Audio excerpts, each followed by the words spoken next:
Tetapi ada satu keyakinan di dalam diri Rasul itu yang diajarkan oleh Allah Subhanahu wa ta'ala, iaitulah Allah Subhanahu wa ta'ala, innallaha ma'as sabirin. Allah sentiasa berjanji untuk bersama dengan orang-orang yang bersabar. Itu janji Allah.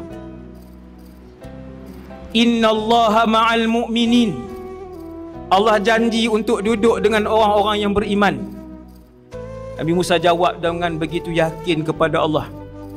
Dia pun tak tahu apa nak jadi kepada laut itu, apa nak jadi kepada pengikut dia, apa nak jadi dengan Firaun. Dia tak tahu Firaun akan ditenggelamkan dalam itu. Nabi Musa tak tahu ghaib.